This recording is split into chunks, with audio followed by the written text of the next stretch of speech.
आज हमारे साथ दुनिया के जाने माने सामरिक विषयों के विशेषज्ञ RSN सिंह साहब हमारे साथ हैं।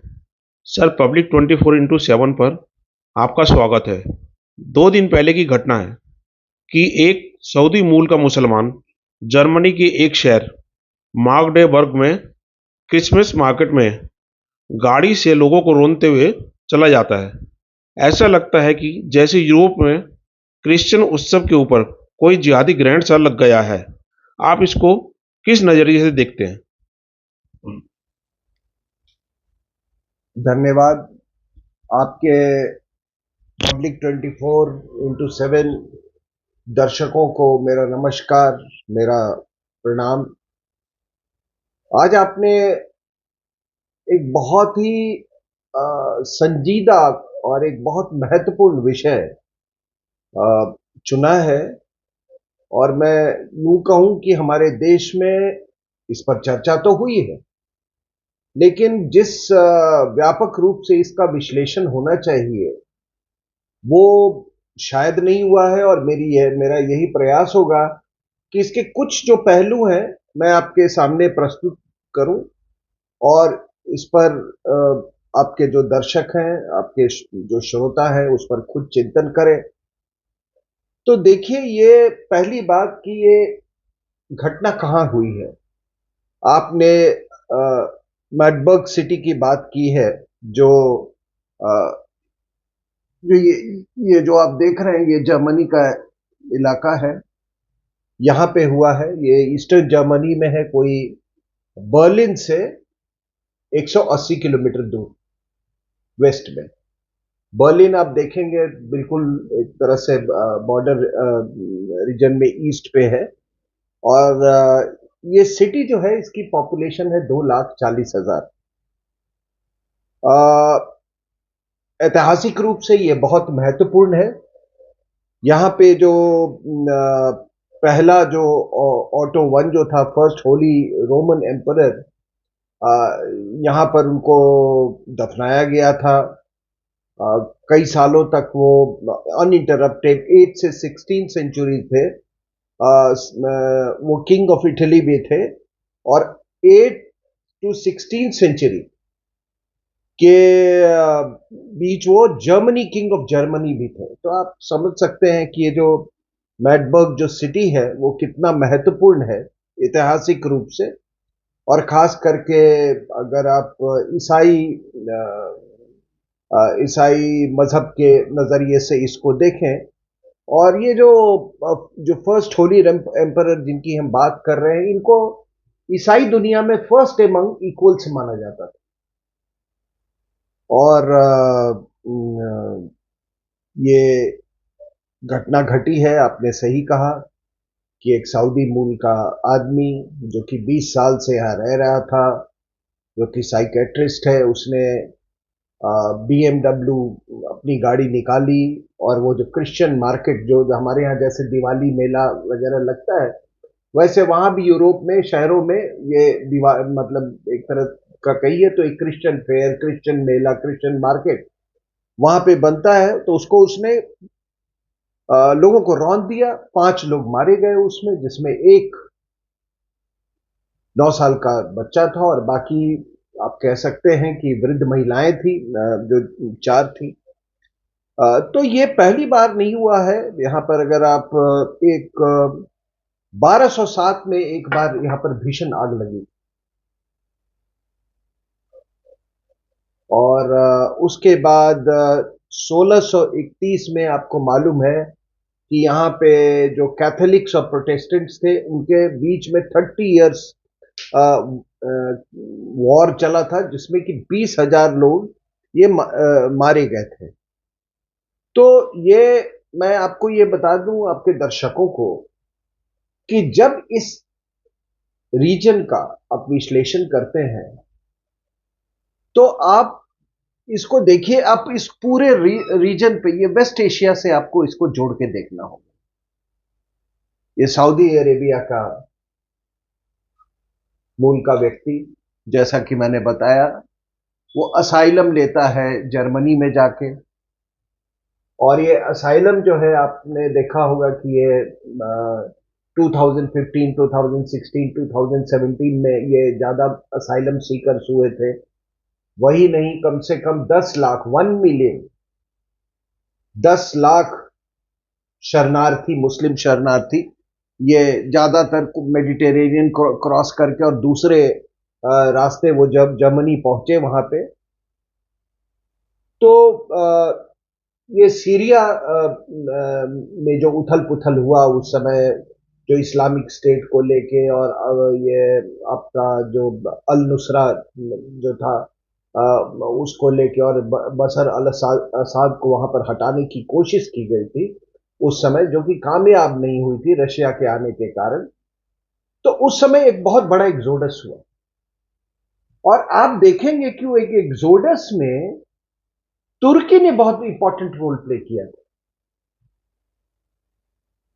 उन्होंने काफी एब्जॉर्ब भी किए थे जो रेफ्यूजीज थे, और कुछ रेफ्यूजीज को यूरोपियन यूनियन पर ये इतना दबाव डाला गया हर एक देश पर कि आप इसमें से कुछ न कुछ रेफ्यूजीज लेंगे आप। और इसमें सबसे आगे जर्मनी था, कुछ पोलैंड जैसे देश थे, और चेक रिपब्लिक जैसे थे जिन्होंने साफ मना कर दिया था। लेकिन सबने एक तो एक इसमें कहीं ना कहीं आपको ये स्ट्रैटेजिक मूव इसमें आपको देखने को मिलता है। और ये जो घटना घटी है, मेरा अपना विश्लेषण है कि जो कुछ भी अभी सीरिया में हुआ है वह इससे प्रेरित है। और इसकी प्रेरणा क्या है? मुझे लगता है कि इस्लाम का, वेस्ट एशिया और यूरोप का जो इस्लाम जो है, उसमें फिर से एक उसको रिकन्फिगर करने की कोशिश की जा रही है। तो ये नामुमकिन है कि अगर अगर वेस्ट एशिया में कुछ होता है तो उसका अक्रॉस द मेडिटेरेनियन वो यूरोप पर उसका असर ना पड़े। तो जैसा कि आपने कहा, हुआ क्या? तो देखिए, ये जो साइकेट्रिस्ट जो था, ये पिछले 20 साल से, शायद 2007 में ये वहां पे आया था जर्मनी में, और इसका नाम है तालिब अल अब्दुल मोहसिन मोशेन, तालिब अल अब्दुल मोहसिन। 2006 या 2007 में आया था असाइलम मांगते हुए, और इसको असाइलम दे दिया गया था, और 20 साल से ये यहां रह रहा है। अब इसने अपने आप को एथीस्ट डिक्लेयर कर दिया कि मैं मुसलमान हूं, लेकिन मैं इस्लाम बहुत बहुत ही एक गंदा मजहब है, और मैं तो एथीस्ट हूं, और पूरा एंटी इस्लाम एथीस्ट अपने आप को, मुझे ईश्वर पे कोई कोई भरोसा नहीं है, अब मेरा कोई मजहब नहीं है, ठीक है। और साथ साथ ये एक वेबसाइट भी चलाता था रेफ्यूजीज के लिए कि भाई, जो लोग भी आप लोग प्रोसिक्यूटेड हो वेस्ट एशिया में, सब यहां पर आओ, मैं आपकी मदद करूंगा, खास करके महिलाओं को के लिए। और ये तो एक तरह का ये टोस्ट बन गया था, जो जर्मन इस्टेब्लिशमेंट है उसके लिए तो ये हीरो बन गया था। इसका बीबीसी ने इंटरव्यू लिया था, तो आप समझिए कि इसको इसको कितना बड़ा हीरो बनाया गया था। अब इन्होंने एक दिन 2 दिन पहले अपनी बीएमडब्ल्यू निकाली, जैसा मैंने कहा, रौंदते हुए चले गए। आपको जैसा बताया कि 5 लोग मारे गए, उसमें 200 इंजर्ड हो गए, और ये सब हुआ यूरोप के क्रिश्चियन मार्केट में। और जो ये मैडबर्ग सिटी जो है, तो जब मैं कह रहा हूं कि ये टोस्ट ऑफ जर्मनी बन गया था, खास करके जो फार राइट विंग है वहां पर, जो ऑल्टरनेटिव फॉर जर्मनी, और आपको मालूम है कि पूरे यूरोप में ये एक उनके पॉलिटिकल डिस्कोर्स में अभी अगर कोई सबसे बड़ा इशू है तो वो है मुस्लिम इमिग्रेंट्स। नाटो को भी लेकर नहीं है, बाकी चीजों को भी लेकर नहीं है, एनर्जी को भी लेकर नहीं है, शायद रशिया को भी लेके नहीं है, जिनका वो जो इनका एनर्जी सप्लाईज है उतना भी नहीं। अभी अगर कोई भी वहां के पॉलिटिक्स में सबसे डोमिनेंट डिस्कोर्स है वो है इस्लाम, मुस्लिम रेफ्यूजीज। और इसमें लेफ्टिस्ट का जो सोच है, उनकी जो अप्रोच है इमिग्रेंट्स को लेके और इस्लाम को लेके और मुस्लिम्स को लेके, वो बिल्कुल अलग है। चाहे वो फ्रांस का मैक्रोन हो या दूसरे हो, वहां पे जितने ये लेफ्ट विंग वाले। और आपके दर्शकों को बता दूं कि लेफ्ट विंग जो है वो हमेशा स्ट्रांग रहा है यूरोप में। वो दूसरी बात है कि हालात कुछ ऐसे हुए कि इनको किसी तरीके से इनको ऊपर नहीं आने दिया गया। लोग ये ना भूलें कि कार्ल मार्क्स जो रहने वाला था वो तो यूरोप का ही था ना। लेनिन भी जब एग्जाइल में था तो अपना ज्यादा वक्त उसने यही यूरोप में गुजारा था। So there is a very strong left wing. ये जो आपके ये विदेशी महिला जो है हमारे यहाँ, इसका भी पिताजी वो अल्ट्रा लेफ्टिस्ट था, माओवादी था। ये पूरा इसको ब्रेन वॉश कर दिया गया था जब ये प्रिजनर था वहां पे। ये सार्जेंट था, ही वॉज ए सार्जेंट। विदेशी महिला का फादर जो था वो सार्जेंट था मुसोलिनी की आर्मी में। तो वहां पर ये फैक्टर बहुत स्ट्रांग रहा है। तो या इसको आपको जो प्रिवेलिंग पॉलिटिक्स जो है, जो प्रिवेलिंग डिस्कोर्स है यूरोप में, उस नजरिए से भी इसको आपको देखना होगा।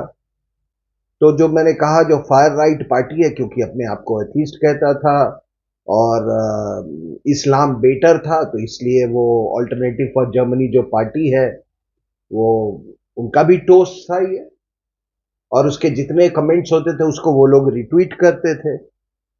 लेकिन आपको बता दूं कि सऊदी इस्टेब्लिशमेंट ने बार बार जर्मनी को वार्न किया था कि देखो, ये आदमी कुछ अलग ही दर्जे का रेडिकल है,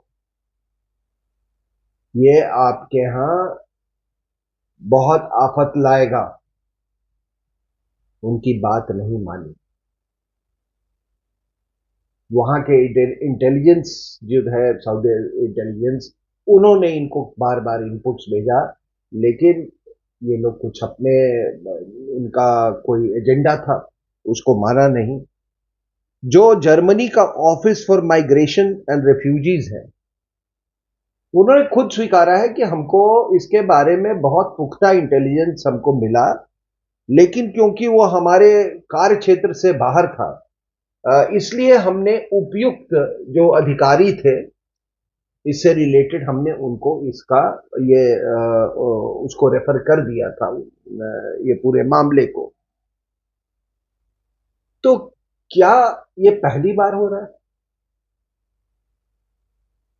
नहीं सर, ये पहली बार नहीं हो रहा। आज से 8 साल पहले ऐसे ही क्रिसमस मार्केट में, बर्लिन की बात कर रहा हूं मैं, उसमें एक आदमी ने, एक मुस्लिम ने, इमिग्रेंट ने ट्रक उठाया और इसी तरह लोगों को कुचलता हुआ चला गया था। आज 5 आदमी मरे, जैसा कि मैंने बताया 2 दिन पहले। उस समय 13, और कई बुरी तरह घायल है। अब है क्या कि ये बात आपको समझने में, ये बात सबको समझनी चाहिए कि ये कौन सी मानसिकता है। तो पहले तो मैंने बताया कि जैसे हमारे यहाँ ये मार्केट्स लगते हैं, स्पेशल मार्केट्स, दिवाली में, होली में, कहीं दिए, कहीं वो, कहीं होली में कहीं रंग मिलते हैं। उसी तरह से क्रिसमस मार्केट छोटे छोटे हर एक शहरों में लगते हैं वहां। अब इनका क्या धंधा हो गया था इन जिहादियों का, और उन जिहादियों को जिसने यूरोपियन कंट्रीज ने पनाह दी है, कि वो 10-12 की झुंड में ये लड़के आते थे कुरान लेके, और बीच क्रिसमस मार्केट में वो कुरान पढ़ना शुरू कर देते थे। और खास करके वो आए थे जिसमें ये एग्जॉर्ट किया गया है कि भाई काफिरों को किस कैसे मारना है, किन परिस्थितियों में मारना है, इत्यादि इत्यादि। ठीक है,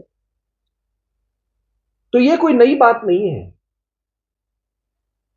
अब मैंने जो आपको लेफ्ट का मैंने बताया, एक तो पहले जो मर्कल थी, वो उनको तो मामा मर्कल ही कहा जाता था, क्योंकि वो अपने आप को सारे जिहादियों की अपनी, उन्होंने एक तरह से अपने माँ बना दिया था। अभी भी जो इंटीरियर मिनिस्टर है वहां की, जैसे यानी कि होम मिनिस्टर एक तरह से, नैन्सी पेलोसी, वो कह रही हैं कि ये जो शख्स जो है, ये जिसका मैंने आपको नाम नाम बताया, तालिब अल अब्दुल मोहसिन, या तालिब ही कहिए इसको, ठीक है, कहते हैं इसकी वीडियो बड़ी इस्लामोफोबिक है। आप समझ रहे हैं ये बात? अभी भी सुधरा नहीं है ये लोग। इस आदमी को ये कह रहे हैं कि ये मुसलमानों के खिलाफ है, इस्लामोफोबिक है। तो आजकल आप बाइडेन एडमिनिस्ट्रेशन और पूरे यूरोप में एक तरह देखोगे, एक वर्ग है वहां का पॉलिटिकल वर्ग, जो कि पूरे दुनिया को इस्लामिक फोबिक बता रहा है, यानी कि इस्लाम में पर से कोई वो नहीं है, कोई जिहादी मुसलमान नहीं है, ये कुछ लोग हैं जो इस्लामिक फोबिक है, जो कि चीजों को बढ़ा चढ़ा के कहते हैं।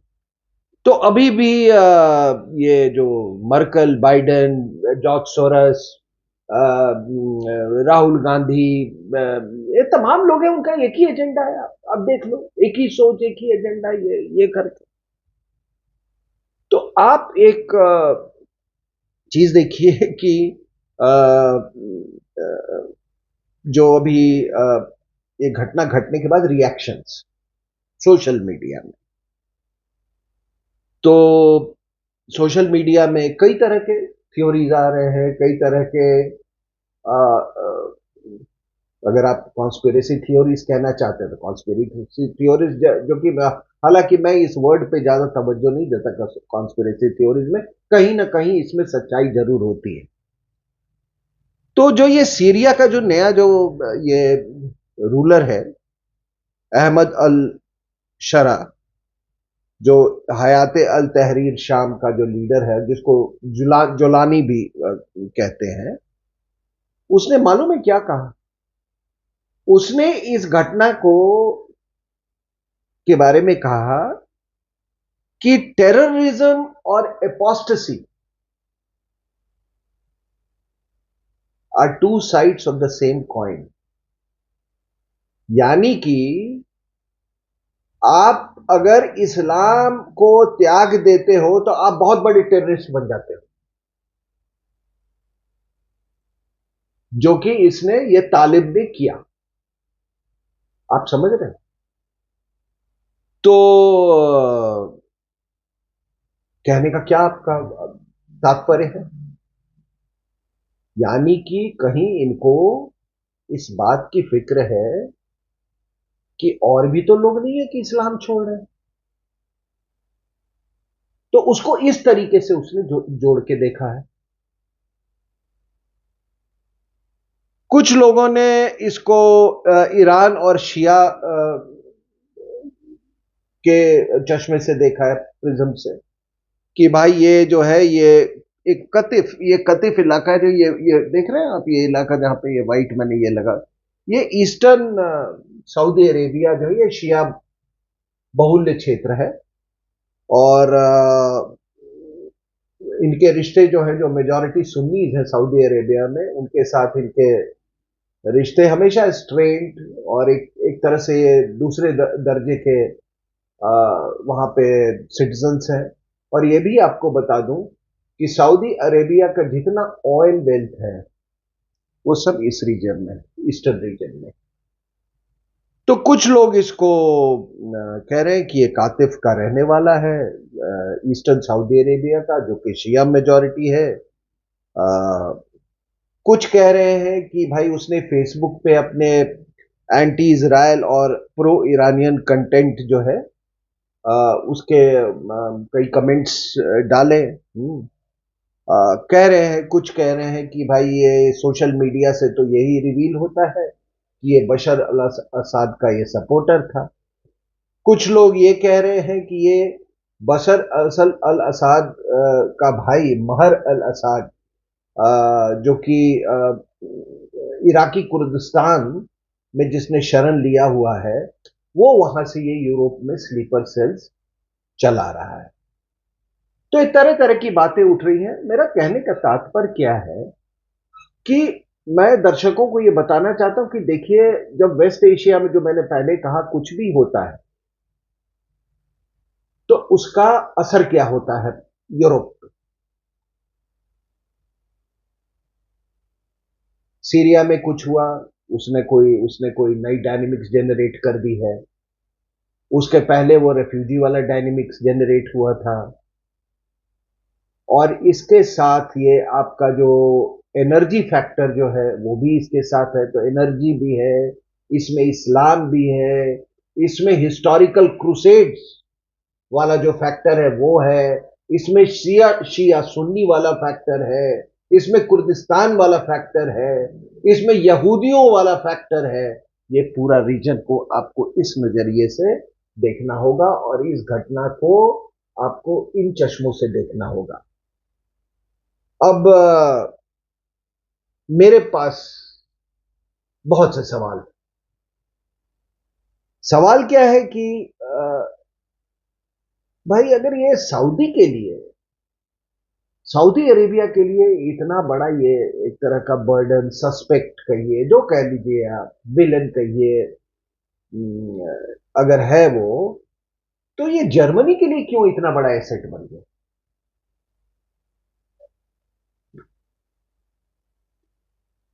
कौन सा ये गेम खेला जा रहा है इस्लाम को लेके कुछ यूरोपियन देशों द्वारा? जर्मन इस्टेब्लिशमेंट का आखिर ये इतना दुलारा क्यों? और बीबीसी ने इस आदमी को क्यों इतना तवज्जो दिया कि उसका इंटरव्यू लिया? आप समझ रहे हो, ये कितना, जिसको इतना हीरो बना के और फिर वो इस हीरो ने बीएमडब्ल्यू पर वो चढ़ा और रोते हुए चला गया। These are very troubling questions. उसी तरीके से इस घटना के बाद भी, जैसा कि आपने कहा कि जिसके कारण पूरे यूरोप में, या एक तरह से पूरे ईसाई दुनिया में, एक जो ये क्रिसमस का त्योहार है उस पर एक काली घटा सी एक लग गई है।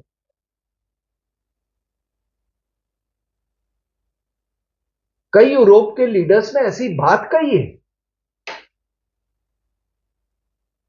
तो इसका यह बताइए कि आखिर फिर भी ये इस्लामोफोबिया, इमेजिन कीजिए कि एक जिहादी जिहाद के तहत उसने लोगों को कुचल दिया। 8 साल पहले भी किसी ने कुचला था, और आप उसको इस्लामोफोबिया से जोड़ रहे हैं कि वो मुसलमान होके इस्लाम को हेट करता था इसलिए उसने किया। वो ये नहीं कहना चाहते कि ये कुरान और जिहाद से ये प्रेरित आदमी है। तो आप समझ जाइए क्या नैरेटिव चल रहा है।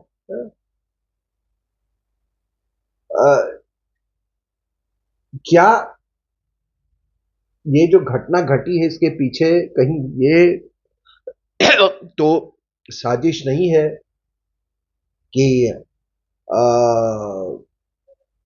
कुछ लोग जो इस्लाम छोड़ रहे हैं,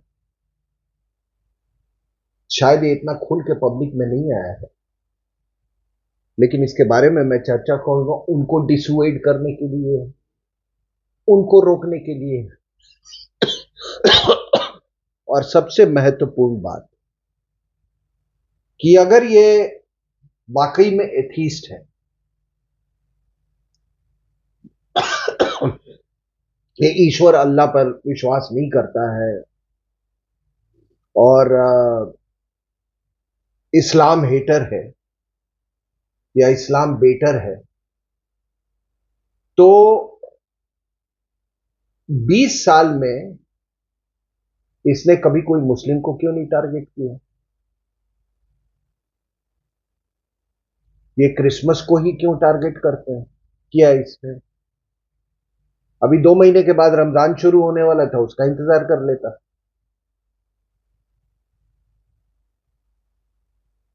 आपको बात समझ में आ रही है?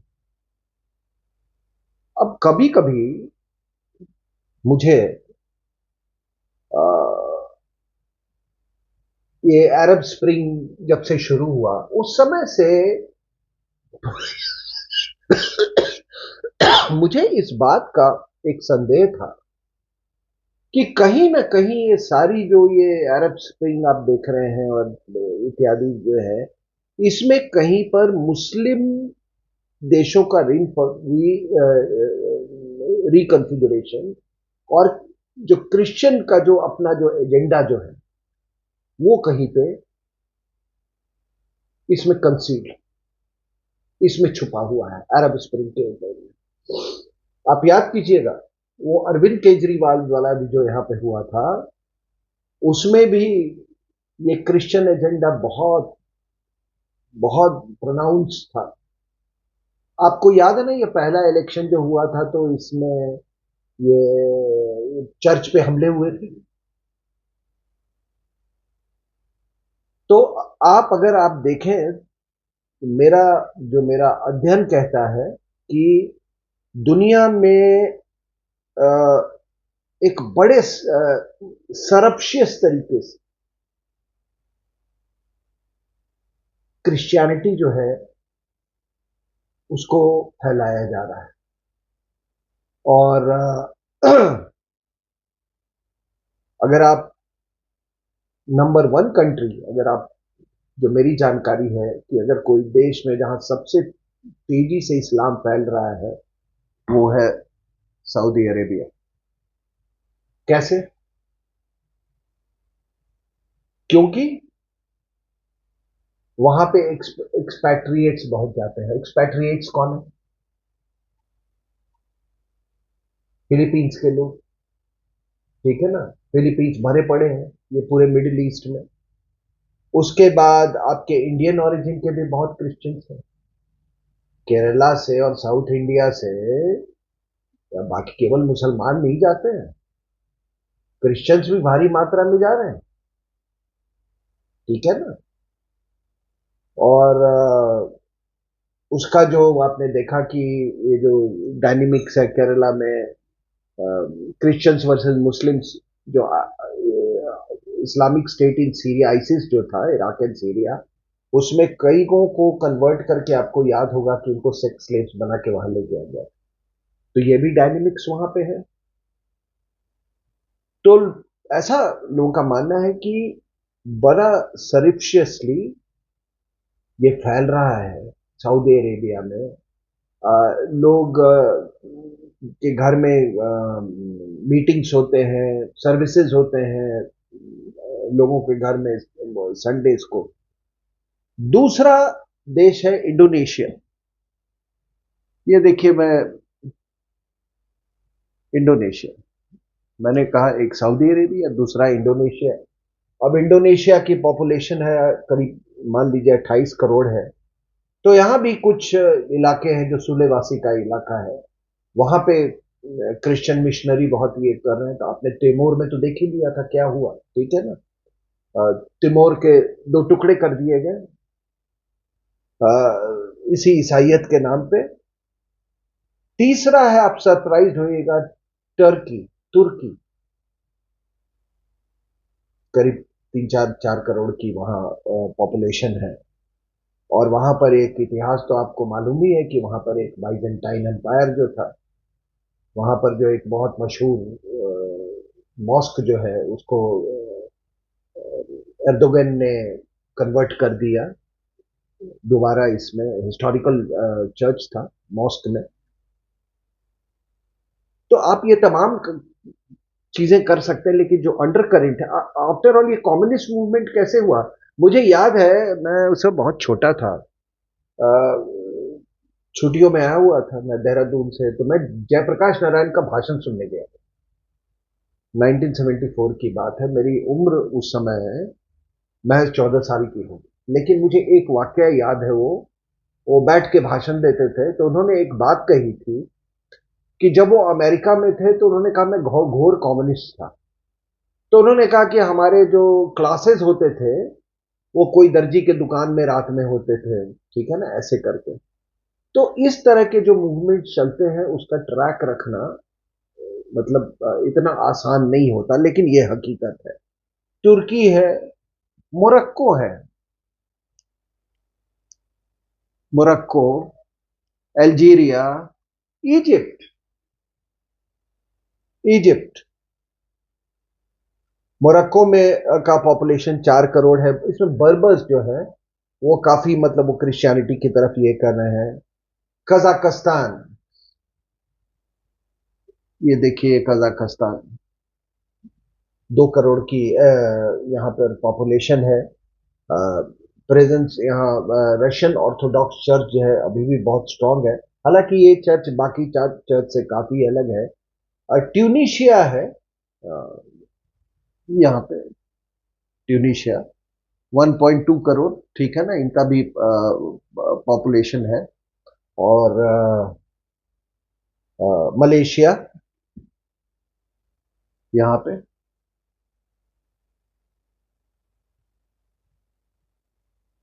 बांग्लादेश, बांग्लादेश में Christianity is a very fast growing religion, ठीक है। करीब 17 करोड़ की वहां पॉपुलेशन है। और जो आप यूनेस्को और जो आपने वो देखा होगा कि वहां पे ये पूरा वो चलाया जा रहा है मुहिम की, जो शेख हसीना ने कहा कि वहां पर क्रिश्चियन कंट्री बनाने की जो कुछ की जो मुहिम चल रही है, मलेशिया का खास करके साबा और सारावाक का एरिया जो कि मेन लैंड से अलग है, वहां पे जो क्रिश्चियन मिशनरीज जो हैं वो काफी एक्टिव हैं। और वहां तेजी से, और ऑफ कोर्स नेपाल। तो अगर आपको पूरे अरब स्प्रिंग में देखना पड़ेगा कि ये जो क्लिंटन जो है इसका इसका उद्देश्य क्या था, ये हिलरी क्लिंटन का, ठीक है, जब वो स्टेट डिपार्टमेंट में थी, तो उन लोग और जिन्होंने ये ओबामा और इन लोगों ने करवाया, तो इसके पीछे इनका इनकी धारणा क्या थी और इनका उद्देश्य क्या। तो मुझे लगता है कि इनका धारणा है कि there is a long term plan कि ये पूरे एरिया को फिर से रिकॉन्फ़िगर करें हम, इस्लाम और क्रिश्चियनिटी को लेकर। तो ये सारे सवाल हमारे उसमें उत्पन्न होते हैं मेरे दिमाग में। लेकिन ये बात तो है कि भाई अगर जो व्यक्ति 20 साल से पहले है, 20 साल से वहां पर साइकेट्रिस्ट के रूप में काम कर रहा हो और अपने आप को एथीस्ट कह रहा हो,